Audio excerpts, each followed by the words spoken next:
Temps, have you been able to drill down and unpack exactly what isn't going right for this team at the moment? Yeah, I think so. We've had a lot of soul searching, I guess. Like when you lose games, like you're always reflecting and thinking, okay, what can we do better? Where are we going wrong? Or where are some things that we need to tidy up? Because a lot of it is just the little stuff, but then it creates big moments, and then those moments go against you, you know. So yeah, we haven't had a defeat by more than one single goal, so it's very tight all the time.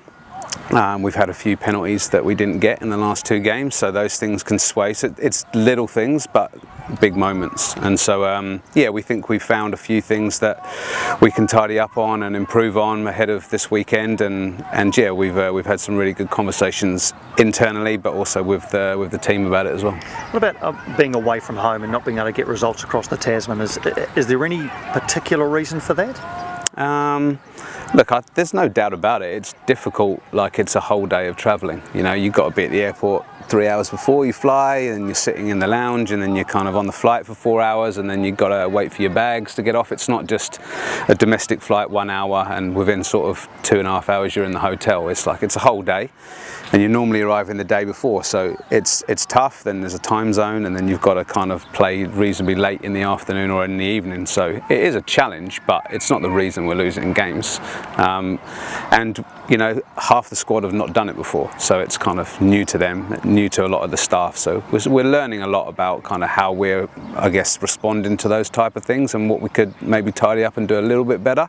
And yeah, wanting to have some conversations with Chiefy about it as well. And yeah, we'll find the answers, but I don't think that's the reason why we're losing the games. Do you think other teams have not necessarily worked you out, but worked out better ways of dealing with your particular threats and also attacking you in effective ways? I think teams have definitely got better at defending against us and are being very aggressive and kind of coming after us. And there's a physical component that we've spoken about as a group that in some of the games for certain periods we haven't withstood that physical challenge, and so that's one of the work-ons. You know, we need to be in certain moments of games tougher, because it's not for 90 minutes, it's not like the whole game. We just got to know when we're in different parts of the match and what flow we're in, like whether we're on top with dominating with the ball or whether we're having to get into shape and scrap and fight a little bit more. And in those moments we need to stand up a little bit more and be counted, because we've shown a little bit too much of a softness to us, where I think teams have kind of been ruthless and come after us, and so like that's something that we need to improve on. Is there anything you're going to change after these defeats in terms of trying to get a different result? Yeah, we're adding wrestling, we're adding judo, karate, all those things into the training program, getting tough with each other.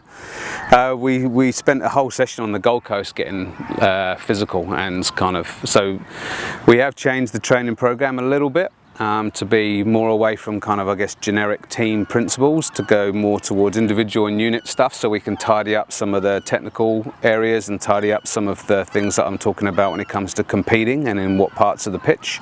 So there's a few things that are different, and that's what you've got to do as a team. You've got to look at the data, you've got to analyse what's going on, and then you've got to work out, right, what's important, and then you've got to go away and work on it and get better. That's part of being a team. Yeah, and I guess your season, well, the outlook changes all of a sudden if you can beat Melbourne City. So how crucial is it to get a result away from home to prove that you can win away from home, but also, you know, beat the team that's at the top? Yeah, I don't worry too much about kind of the run of results or winning away from home. I'm more focusing now on like what type of performance we put in where we can win the game against Melbourne City. We've shown that we've competed against the top teams in the league, and we've been able to do well, and so there's no reason why we can't go and do that against City. There was a little bit of vulnerability in them last round as well, you know, where they lost to Western Sydney. So look, I think in this league anyone can beat anyone, so it's really about focusing on what our performance looks like and the energy that we bring to the game. And if we can do what we do best with the ball and we can match that energy defensively, then there's no reason why we can't win any game that we play. And how's morale on the team? Morale's good, yeah. I think one of the things I'm learning is we've got some amazing kind of players in this environment that respond very well to the defeats, probably better than I do.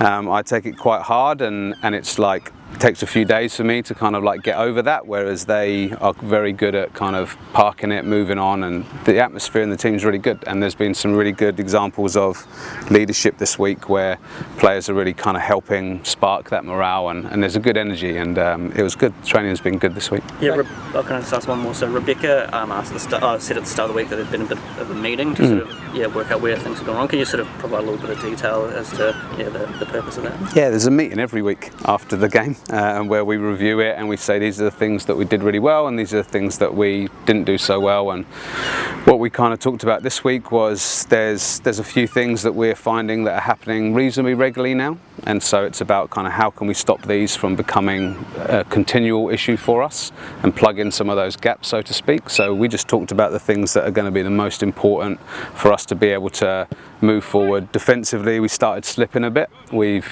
were conceding 1 goal a game or none, and now we've started letting in 2. So we've just got a few things that we need to tidy up for there. But generally speaking, the in possession stuff, the attacking's been good, and we're still creating chances and scoring goals. Just back to your semi-serious comments about judo and wrestling and all the rest. Are you basically saying the team's not hard enough?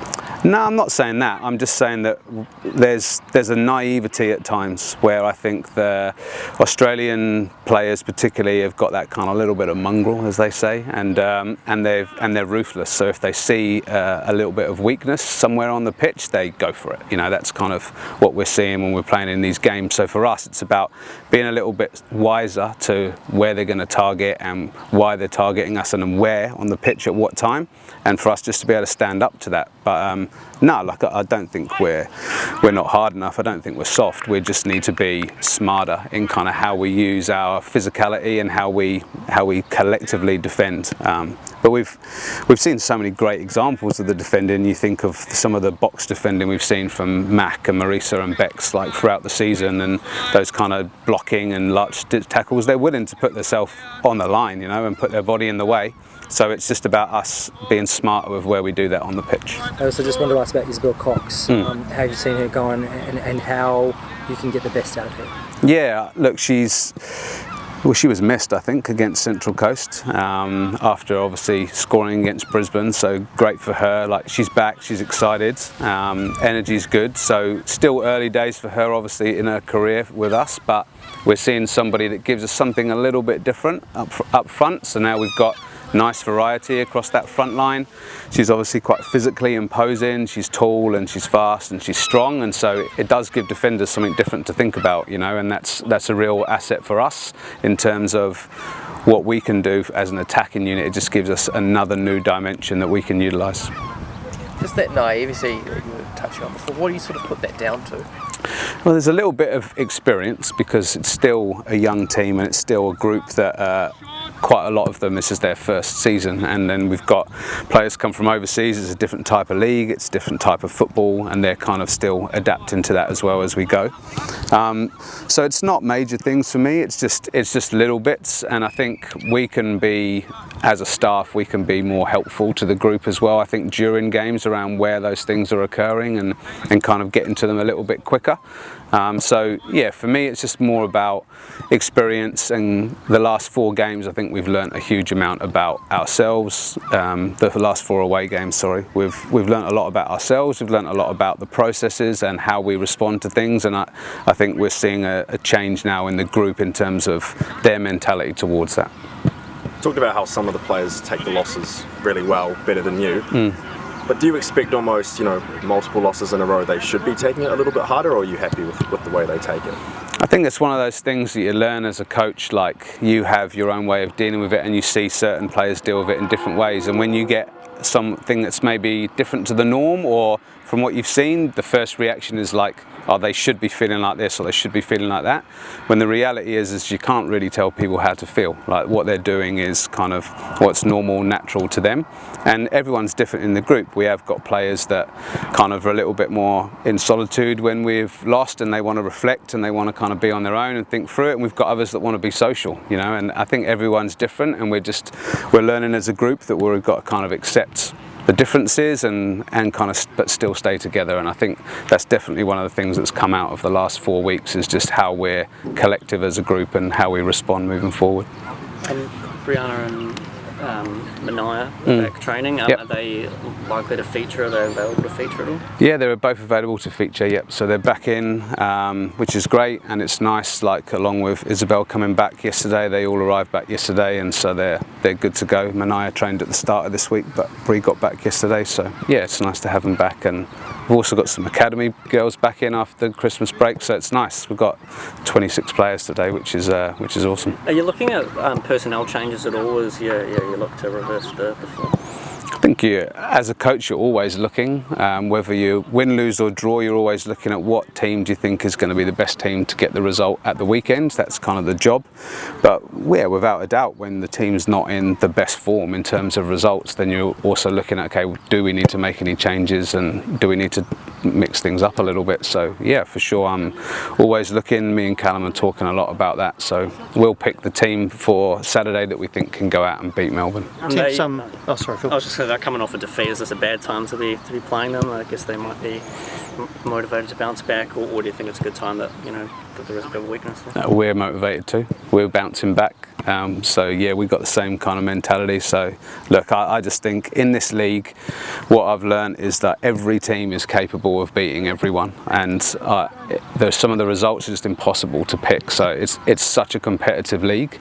We've managed to sort of stick to that third spot for so many weeks, and then we've dropped right the way down to 7th, but we're only still 3 points off 3rd, so it's crazy how tight it is. But no, I don't think necessarily. They're a really good team consistently for a number of years now. They know how to respond to a defeat, and as I say, we're coming off the back of one as well, so we want to respond in the same way. Will you consider a change at goalkeeper, or are you all in on Riley Foster?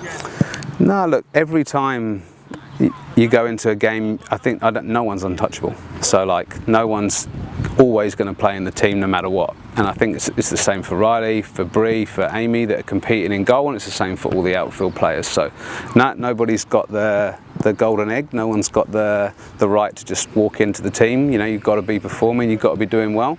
And look, I think, as I sort of said before, Riley will probably be the first to admit to you that there's been a few mistakes and not in the best form for her. But she also had like a good response in terms of like some of the things she did. I thought in the Central Coast game were good and much more solid, and I've sensed a little bit of a swing with her mentality wise as well, and just a real insular focus on what she's doing, and I think that's really important for her. So it's like everything, you want players to respond in the right way, and that's kind of really all you can ask.